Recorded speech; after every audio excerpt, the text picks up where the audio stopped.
فاطمہ رضی اللہ تعالیٰ عنہ ہے، مقام بڑا ہے، سیدۃ نساء اہل الجنہ ہے۔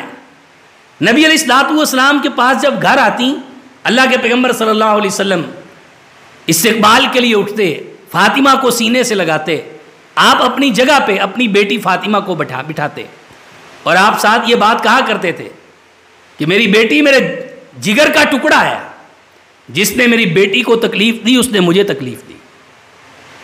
تو نبی علیہ السلام کی بیٹی فاطمہ اللہ کے رسول صلی اللہ علیہ وسلم کے پاس آئیں اور آ کے ایک بات کہا بابا جان، اگر کبھی مجھے کوئی تکلیف آئے، کوئی پریشانی آئے، کوئی مصیبت آئے تو میں کیا کروں؟ نبی علیہ السلام نے یہ نہیں کہا کہ فاطمہ یہ تعویذ لے جاؤ، تعویذ باندھ لو، یہ دھاگا لے جاؤ، یہ کڑا لے جاؤ، یہ چھلا لے جاؤ۔ آج سکے نکلے ہیں، امام زامن باندھتے ہو، تعویذ کی پوجا، چھلوں اور کڑوں کی پوجا، آج دھاگوں کی پوجا، کپڑے کو گرے مار کے اس کی پوجا، ڈھیریوں کی پوجا۔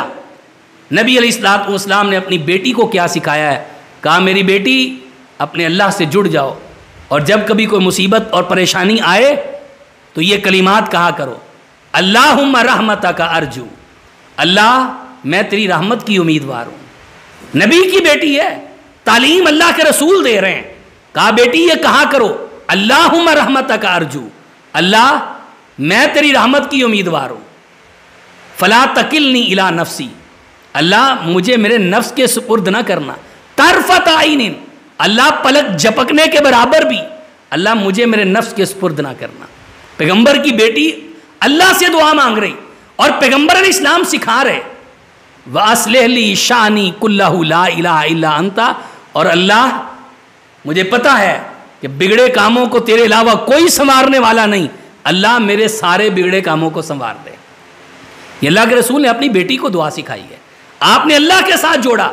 آج ہم لوگوں کو قبروں کے ساتھ، دھاگوں کے ساتھ، چھلوں کے ساتھ، بابوں کے ساتھ اور تعویذوں کے ساتھ جوڑ رہے ہیں، حالانکہ پیغمبر علیہ السلام کی کوئی ایک حدیث کہ نبی علیہ السلام نے کسی کو دھاگا پڑھ کے دیا ہو کہ یہ باندھ لو، بلکہ اس کے برعکس حدیث ہے کہ ایک شخص اللہ کے پیغمبر نے دیکھا کہ اس نے دھاگا باندھا ہوا، رسول اللہ صلی اللہ علیہ وسلم نے سوال کیا کہ یہ دھاگا کیوں باندھا؟ مسند امام احمد کی روایت ہے۔ اس نے کہا اللہ کے رسول مجھے بخار ہے تو میں نے اس لیے باندھا ہے کہ میرا بخار کم ہو جائے۔ آپ نے فرمایا یہ دھاگا تجھے بیماری میں زیادہ ہی کرے گا، کم نہیں کرنے والا۔ کیا دھاگوں پہ عقیدے آ گئے ہیں؟ اب ہمارے عقیدے اٹھ کے ان چھلوں اور کڑوں میں آ گئے، اتنا گندا عقیدہ۔ مشرکین مکہ کا بھی ایسا عقیدہ نہیں تھا۔